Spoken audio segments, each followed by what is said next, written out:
Today we have a really interesting episode for you, an introduction to the design team at Yonder. Design is so important, especially for startups with an app or some sort of platform that users regularly interact with. In fact, design is so important at Yonder that I'm pretty sure our first ever official employee was a designer. We'll be meeting with Craig and Bryony, following them around a bit and finding out exactly what a designer does on a day-to-day basis. And shout out again to Simon Keane for this one.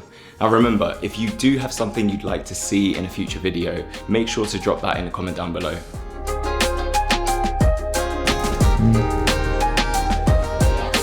Hey. Hey mate. How we doing? How's it going? How you doing? Yeah, not bad. Do you mind if I bother you for a bit? You've got. So I'm Craig, the head of design here at Yonder. The design team of 2, so it was a bit weird saying head of design. I think ultimately we're here to create amazing experiences for our members. We're sort of an app-based product, so a lot of our sort of effort goes into the app, but we do a lot of work on our website and our brand. Yeah. We work really closely with our engineers, product managers, marketers as well. Really just use design and research to understand our members and create great experiences for them. The best way to do that is to really understand, and that really allows us to then go and solve problems for them basically. Yeah. Pretty much every week we're talking to members in some way or another. One thing that actually I do get asked quite a lot by founders specifically is, how did you create an app that looks so nice? And the honest answer is, Tim hired me as the first person at the company. Yeah. And he truly valued design and truly values aesthetics. And it's not just aesthetics. I hate the idea of design just being aesthetics, but we do get asked quite a lot, your app is really pretty, really nice to look at. How did you get it? Yeah. It's because we gave it the time and energy to make it so.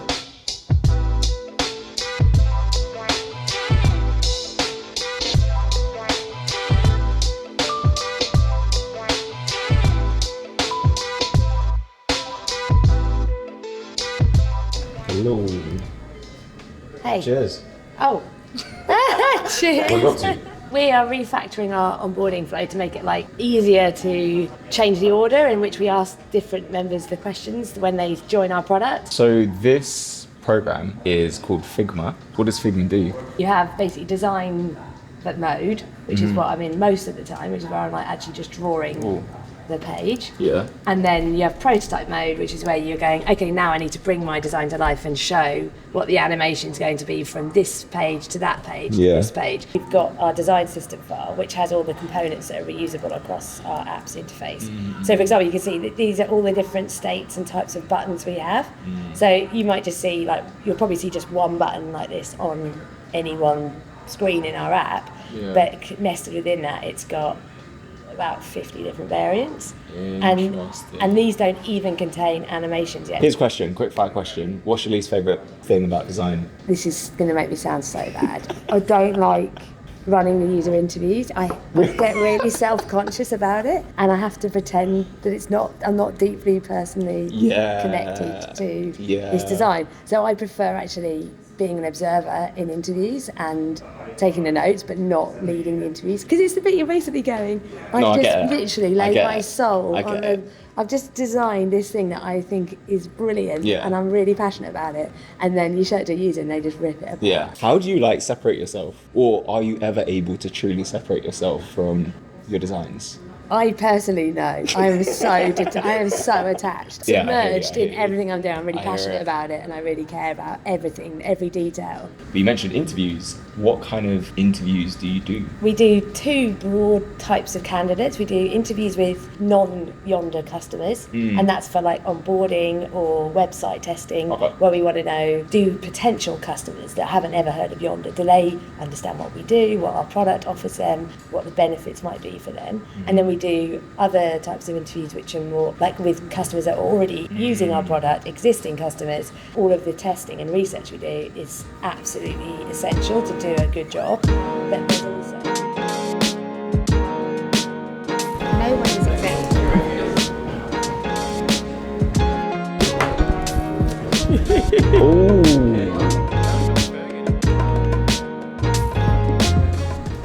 What time's the next one? 5. 5. Oh, nice. Life of a designer. I feel like you're a celebrity and we're finding out a bit more about what it's like to be me. Yeah. Yeah, we've already done, I think this is like the 4th round of interviews for this new project. We've had like 2 interviews this morning, and I would say we're like 50% of the messages landing correctly, and the 50% isn't. I'll keep going for the rest of the day. So if I change the designs now and then have 3 more interviews, then obviously we're not getting like a benchmark. So we have to just commit. We've committed to this design. So we're going to test it throughout the whole day consistently, ask the same questions to different people. Yeah, thanks for joining on this nice sunny day. Okay, so imagine you're at a train station and you come across the following advert. What do you remember about that advert? The number of iterations you must be doing, considering the time frame you have, must be insane. Is there a lot of pressure to like get the messaging right before, you know, your deadline? Yeah, like we have to nail this. Yeah. That's what like there is a deadline. Yeah. But what's really good about design at Yonder, we don't spend a week like scheduling interviews and writing plans for interviews. Like literally, I designed this iteration of our website like on Friday. And I scheduled the interviews for today on the same day. I got feedback from the team and wrote my script and hypotheses that we wanted to test. And I wrote all of that on Monday, and now it's like here today. So it's like we can be really rapid. So it's like. Thank you to Craig and Bryony for that intro to design. I personally never knew how much of their work revolved around testing, so it was really interesting following them around for the day. Next week, we'll be taking a little peek into the lives of some engineers at Yonder. So if you haven't already, make sure you've subscribed. But I guess that's it for this episode. Take care of yourself, and hopefully I will see you in the next one.